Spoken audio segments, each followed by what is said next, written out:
Eu quero convidar você a abrir a sua Bíblia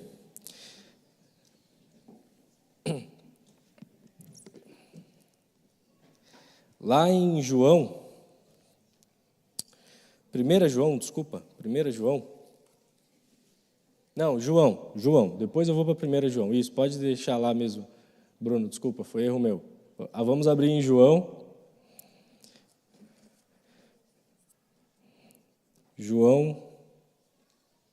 Eu quero ler ainda com vocês, pode colocar ali. João, capítulo 1, diz assim: No princípio, aquele que era a palavra, ficou difícil para eu ler ali, então vou ter que ler aqui. No princípio, aquele que era a palavra estava com Deus e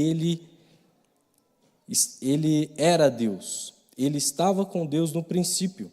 Todas as coisas foram feitas por intermédio dele, e sem ele, nada do que existe teria sido feito. Nele estava a vida, e esta era a luz dos homens.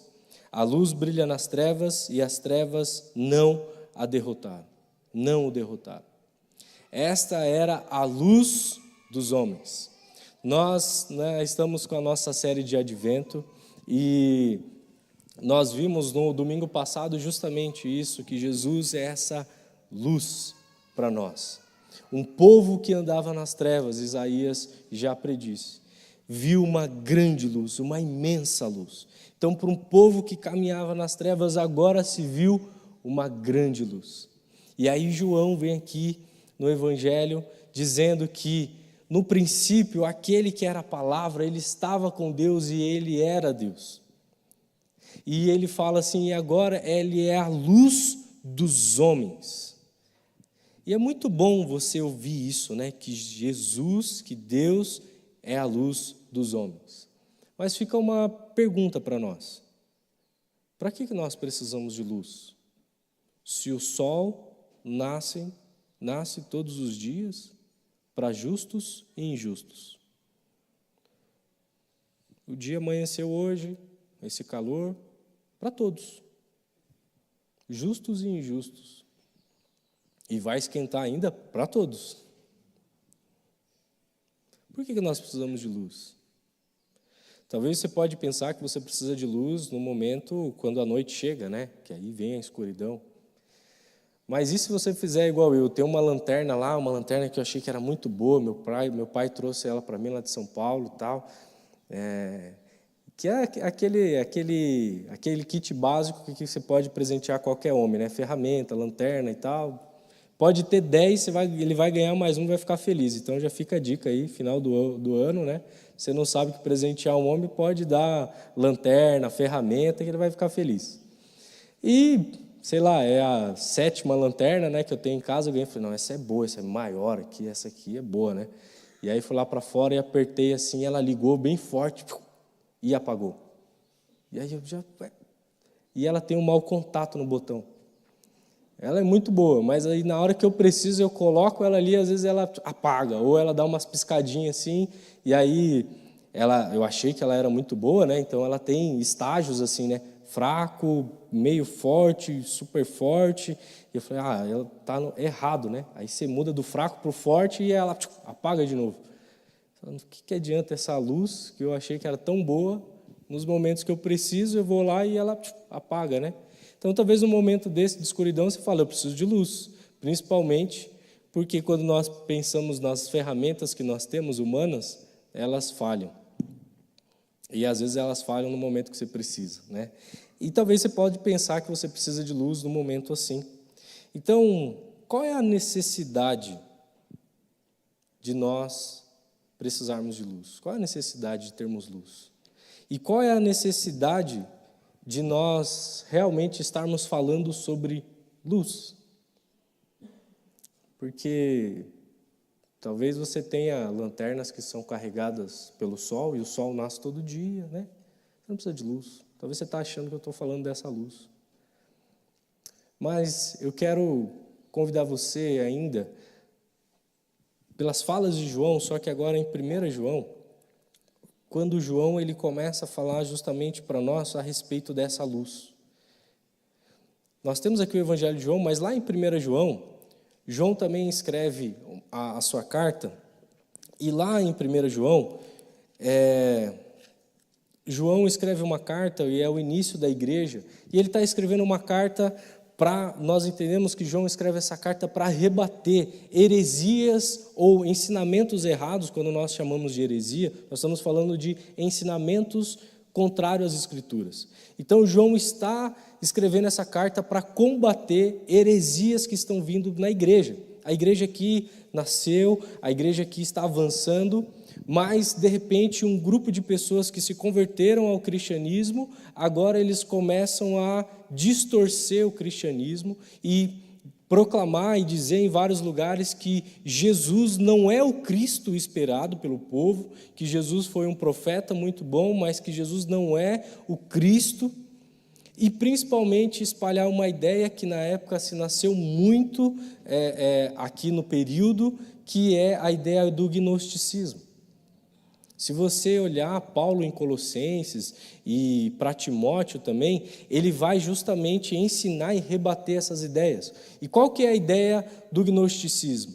É a ideia que nós chamamos de dualismo, que é a ideia de fazer uma separação entre aquilo que é alma e corpo, e principalmente entre aquilo que são ideias e aquilo que é matéria, aquilo que é físico. E o que eles diziam? Que o que é importante é o intelecto. O que é importante é aquilo que você pensa, aquilo que você consegue desenvolver. E o gnosticismo, ele pregava que as pessoas iriam conseguir obter salvação se elas alcançassem essa iluminação intelectual sobre a vida e sobre as coisas.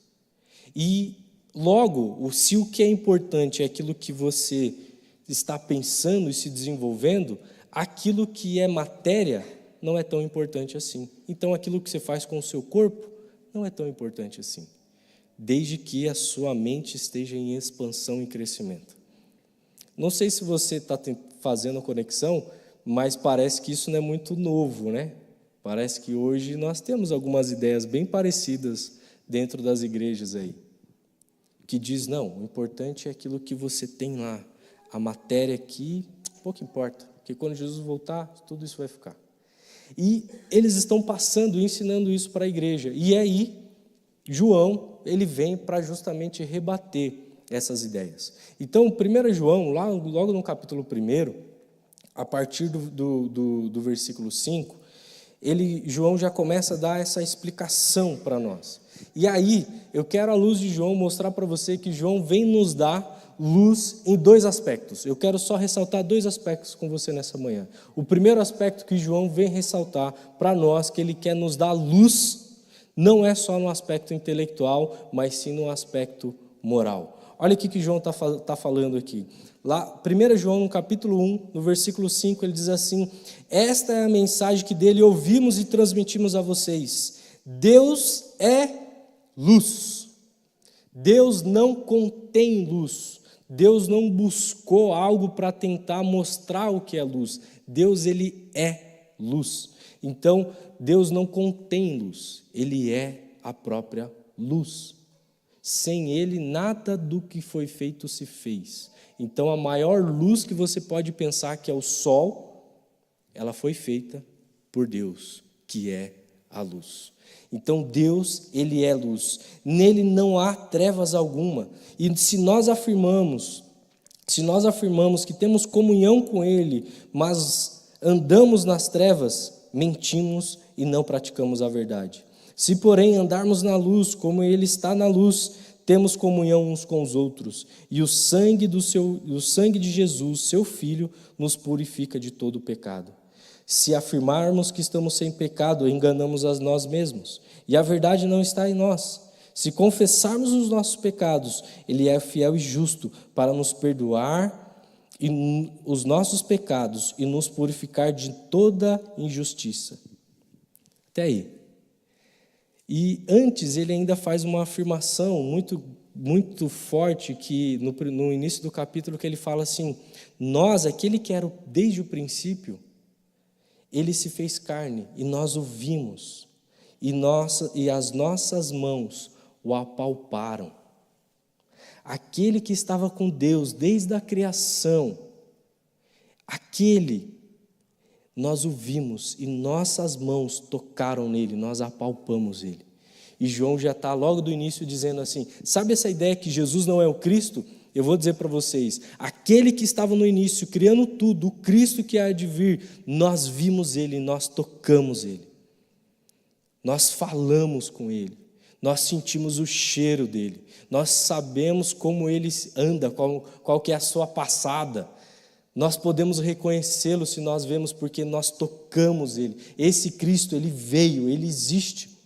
E aí ele continua e vai rebater justamente essa ideia, esse dualismo do gnosticismo. E vai dizer assim, essa mensagem que nós estamos ouvindo e nós estamos transmitindo para vocês, que se nós afirmamos que nós andamos com Cristo Jesus, a nossa forma de agir ela é diferente, mas também nós precisamos entender que quando nós andamos com Jesus, nós precisamos entender qual é a nossa condição para esse início de caminhada. E essa condição é de alguém que se rebelou contra Deus. Essa condição é de alguém que não merece perdão, mas sim castigo. Mas Deus, por a sua infinita misericórdia, se revelou a nós e nos dá o perdão dos nossos pecados. E por isso que Jesus fala, se nós temos comunhão com Ele, e se nós afirmamos que estamos sem pecados, nós mentimos. Então essa ideia de que aquilo que nós fazemos aqui agora não importa, desde que você pense bem, desde que você saiba que você é uma boa pessoa, que você segue todos os protocolos, que você nunca fugiu do protocolo, da cultura no qual você foi ensinada, você faz o bem para todo mundo, você é uma boa pessoa. Pois é, mas nada disso muda a sua condição de existência. Que todos nós pecamos e estávamos destituídos, estávamos longe da glória de Deus. Por isso que João ele vem trazer a luz para nós no nosso aspecto moral, para nós olharmos para dentro de nós e lembrarmos que Cristo ele veio ao mundo não somente para trazer perdão dos nossos pecados, mas também para nos libertar do poder do pecado. E Jesus traz luz para isso. Ele veio para nos libertar da escravidão, da condenação eterna, mas Ele também é a resposta para os nossos dias. Ele também é quem muda a nossa conduta, a nossa forma de pensar e de agir, a nossa forma de... Tem uma música que me atrapalhou meu raciocínio. A nossa forma de pensar, a nossa forma de acharmos que nós estamos fazendo tudo aquilo que é bom ou ruim, se nós não entendemos o que Cristo fez e está fazendo por nós, nós só somos pessoas que seguem muitas regras, mas não estamos compreendendo quem é Jesus de fato. Por isso que Ele vem trazer luz para nós. E por isso que é tão importante nós fazermos a oração do salmista, lá no Salmo 139, quando ele diz assim, Senhor, sonda o meu coração, prova-me, sonda os meus pensamentos, vê se tem algo em mim que te desagrada e me conduza para o caminho correto. O salmista está aqui colocando de forma poética aquilo que eu e você, nós devemos fazer e lembrar que Jesus veio trazer luz, que é, Senhor Jesus, sonda minha mente, sonda o meu coração. Ainda que eu ache que eu estou cheio e cumprindo regras e por isso eu sou digno, sonda, porque o Senhor conhece o meu pensar e o Senhor quer trazer luz em todas as áreas da minha vida. Então Jesus veio para trazer luz para você, também no aspecto moral, mesmo que você ache que você está acima disso. Mas eu também quero, à luz desse texto, lembrar que Jesus também veio trazer luz para nós no aspecto social. E o que eu estou querendo dizer com isso? Continua o versículo comigo, o capítulo 1, aí João continua fazendo essa descrição que Deus agora ele veio para nos dar perdão para os nossos pecados. E aí no capítulo 2, a partir do versículo 2, ele diz assim, ele é a propiciação dos nossos pecados. E não somente pelos nossos pecados, mas também pelos pecados de todo mundo. E aí no versículo 3 diz assim: sabemos que conhecemos, se obedecemos os seus mandamentos. Aquele que diz, eu conheço, mas não obedece os seus mandamentos, é mentiroso e a verdade não está nele. Percebe que agora ele fala assim, sabe essa ideia de vocês estarem achando que é só o pensamento? Não, Jesus quer trazer luz na sua moralidade também. Você precisa do perdão de Cristo Jesus. E agora ele fala assim, tem um aspecto prático, que é, se você diz que caminha com Jesus e não obedece os seus mandamentos, você é mentiroso. E hoje no Brasil é muito fácil para nós falarmos que nós somos evangélicos e cristãos, porque o Brasil tem crescido cada vez mais o número de cristãos e principalmente o número de evangélicos. Então, hoje nós falarmos num país que nós vemos que nós somos evangélicos cristãos, ele é até socialmente muito bem visto. Nossa, é uma pessoa que é legal, tal, bacana. Domingo a gente vai lá, posta que nós estamos no culto, né? Posta uma foto com uma música cristã, legal. A sociedade vê isso como um negócio lindo. Só que o que o texto diz é, se nós dissemos que seguimos a Jesus e não obedecemos os seus mandamentos, nós somos mentirosos. Tem um aspecto aqui que é obediência. E como você sabe que alguém te obedeceu? Quando ela faz aquilo que foi pedido para fazer. Aí ela obedeceu. Enquanto ela só entendeu e não reproduziu, você não pode dizer que ela obedeceu, ou pode? Quando você pede para o seu filho lá na sua casa cumprir uma tarefa, e você sabe que ele obedeceu quando ele fez.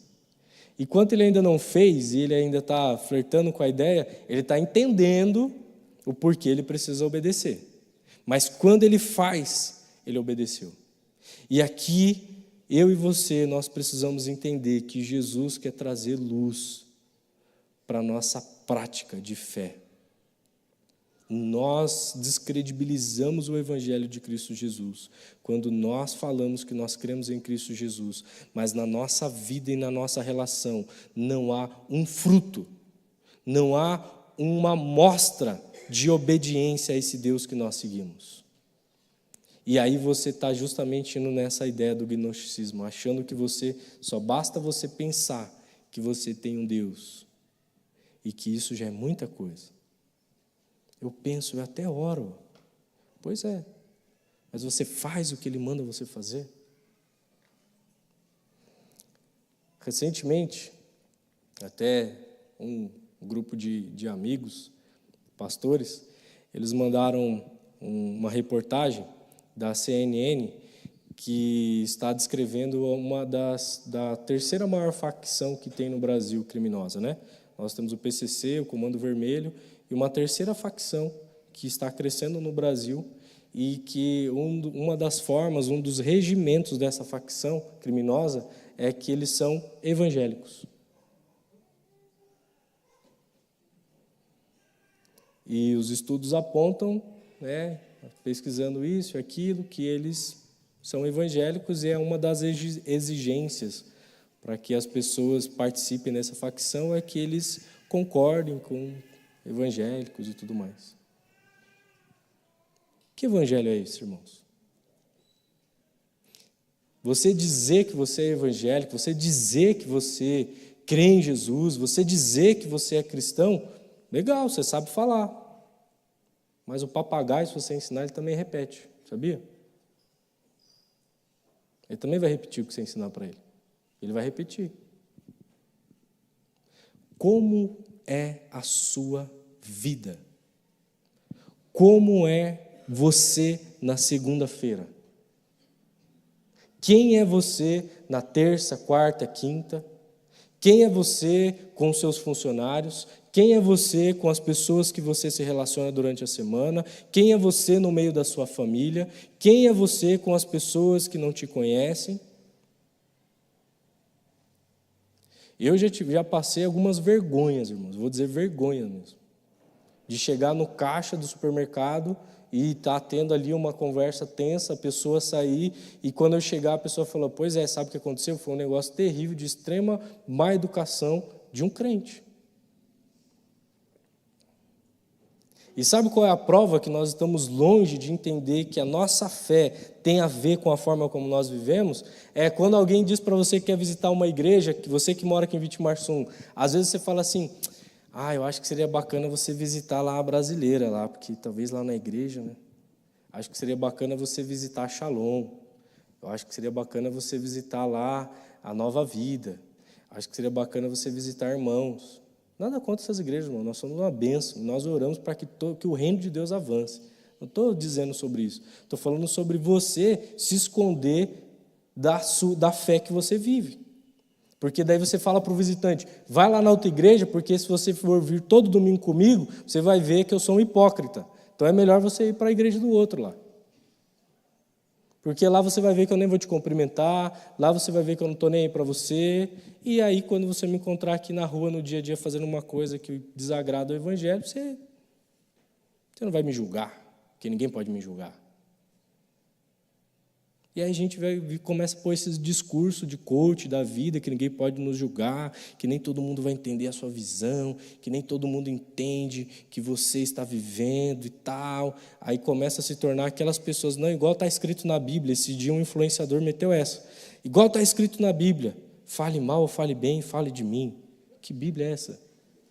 E aí todo mundo, nossa, uau! E a gente se torna isso aí, irmãos. Dizendo que a gente tem uma fé, mas a nossa vida social não diz nada a esse respeito. E por isso que ele vai além. E se você continuar o texto, ele vai dizer lá a partir do versículo 9, no capítulo 2, o versículo 9, ele diz assim, quem afirma que está na luz, lembra que a luz é Cristo Jesus, que estava na criação e veio para nos dar luz, para dar luz para nós em tudo que nós necessitamos, na nossa moralidade e na nossa vida social. E ele está dizendo assim, se nós afirmamos que nós estamos sobre essa luz que conduz a nossa vida diária, mas você odeia o seu irmão, você na verdade continua nas trevas. O texto está aí. Então se você está dizendo, não, eu estou na luz, eu tenho Jesus, mas eu odeio fulano, eu odeio ciclano. Sabe o que o texto está dizendo? Que na verdade você não está em luz coisa nenhuma. Você está nas trevas. E o pior, nas trevas sendo motivado pelo ódio. Tem muita gente que está nas trevas, mas às vezes sendo motivado pelo perdão, pela reconciliação. E às vezes a gente tem um monte de crente que está nas trevas, motivado pela ira, para continuar odiando fulano. É que você não sabe o que aconteceu. É que isso eu não admito. Está vendo? De novo a nossa moralidade vindo e sendo mais forte na nossa fé. Quando a nossa moralidade tem que trazer luz do Evangelho de Cristo Jesus, entendendo que nós necessitamos do perdão. Por isso que João faz essa construção. A sua moralidade precisa entender que você foi alcançado por um perdão e reconciliação que você não merece. E por isso a sua forma de agir, ela precisa ser de alguém que foi alcançada por essa luz. E agora a sua forma de viver é diferente. Por isso você não deve dizer que você odeia ninguém. Não só dizer. Esse ódio não tem que ter fruto no seu coração. Porque talvez algo aconteça no dia a dia e você, nossa, eu não gostei. E aquilo toma o nosso coração. E nós vamos dormir e aquilo está assombrando a nossa mente. Mas um cristão, ele leva isso para a luz. Ele tira esse ódio, essa frustração e fala, Senhor Jesus, tenha misericórdia. Sabe por quê? Porque um cristão, ele é sim alguém que entende que obedecer a Deus não é uma escolha. Não tem mas. Ele vive e faz. Mesmo que seja difícil, mesmo que nem sempre a gente consiga, mas você não conseguindo, aquilo vai te incomodar e você vai saber, em algum momento eu vou precisar fazer isso, Senhor. Tenha misericórdia da minha vida. Por isso, ele continua o texto e fala assim, mas alguém, o versículo capítulo 10 fala, mas quem ama o seu irmão permanece na luz e nele não há causa de tropeço. Mas se alguém odeia o seu irmão, está nas trevas e anda nas trevas, não sabe para onde vai, porque as trevas os cegaram. Sabe qual é o problema de você não colocar Jesus na sua vida diária, irmãos? É que você vai ficar cego. Você vai ficar cego por causa da sua ira. Você vai ficar cego por causa do seu eu. E se tem algo que nos cega hoje, e é o grande mal do tempo que nós vivemos, é a cegueira do narcisismo que nós vivemos. Que alguém está contando um testemunho sobre algo que Deus fez na vida e você acha que é sobre você. Alguém está abençoando alguém e você acha que é sobre você. Você quer ver, esses dias até nós estávamos conversando no conselho, ele falou, sabe qual é uma das marcas do narcisista? É assim, ele pode ser, me dá, para mim, obrigado. Alguém falou não, pronto, você é a pior pessoa do mundo. Por quê? Porque você não consegue compreender além de você. E por isso que ele te cega. E hoje isso nos cega. E por isso que a nossa vida precisa caminhar para a luz, porque sem Cristo Jesus nós vamos continuar nos cegando. E esse é a grande questão aqui. Percebe que essa cegueira não é causada por Deus. Deus quer te dar luz, Ele é luz. E quem anda com Ele está na luz. Mas quem não anda com Ele e quer andar por si só, está nas trevas. E as trevas vai te cegar. E o pior é que às vezes você está nas trevas, cego, e junta com os outros cegos e fala, e aí, vamos construir uma ponte? E aí é cego guiando cego. E sabe onde cego guiando cego chega? No abismo. Por isso você precisa entender que se você ainda tem dificuldade para perdoar um irmão seu, não é uma escolha, é um mandamento. E por mais que você saiba que é difícil você exercer esse perdão, você sabe que em algum momento você vai ter que fazer. E a minha oração é que Deus continue te incomodando, para que você tome a decisão que um dia isso vai acontecer. Estou falando do perdão, irmão. Não sei porquê, coloquei aqui. A gente poderia falar de tantas outras coisas. Que você sabe que Deus manda você fazer. E você vai precisar fazer. Porque Ele é a luz. E nós queremos andar na luz. E eu quero convidar você, para nós nos prepararmos para a ceia, lembrando que por que nós precisamos de luz? Porque se nós não tivermos na luz, nós vamos caminhar para as trevas. E quando nós caminhamos para as trevas nos cegam. E a cegueira e a escuridão leva você para o abismo. Que você não chegue a um ponto de ir para o abismo com um discurso religioso. Que você não chegue no ponto de ir para a escuridão com um discurso religioso. Que você queira andar na luz. E andar na luz é saber que Cristo é autoridade sobre a sua vida. As Escrituras e o Evangelho é autoridade sobre a sua vida. E é Ele quem diz como você deve viver e fazer. Mais nada. Depois nós entendemos outras coisas discernindo à luz da Bíblia. Mas em primeiro lugar é isso.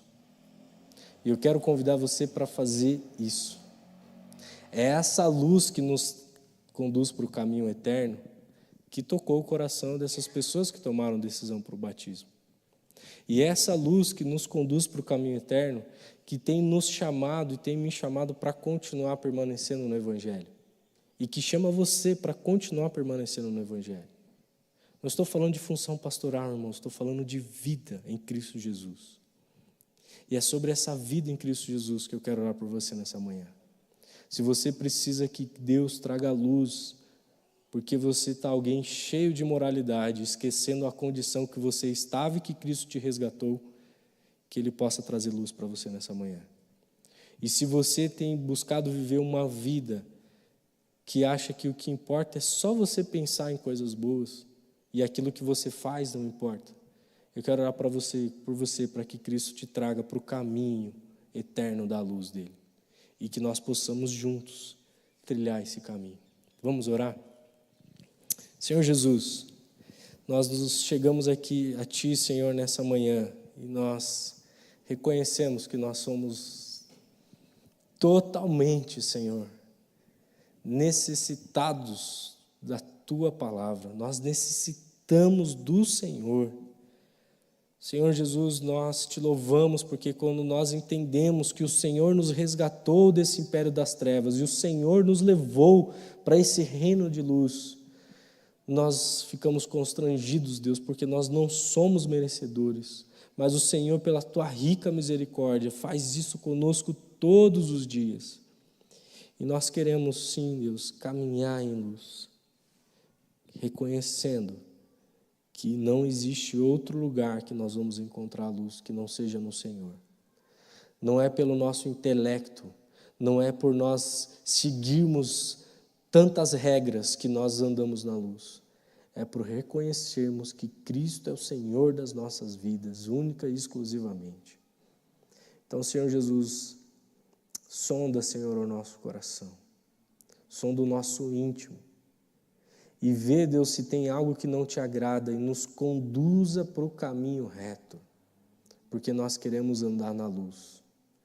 E obrigado, Deus, porque nós não fizemos nada para merecermos essa luz. É o Senhor quem faz. E que essa intenção de coração, Deus, possa ser refletida no nosso falar, no nosso andar, que as pessoas que estão à nossa volta possam ser tocadas e que elas possam perceber e não só ouvir que nós amamos ao Senhor Jesus. Que elas, ao nos encontrar, Deus, sejam tocadas pela luz do Senhor em nossas vidas. Nós oramos assim, no nome de Jesus.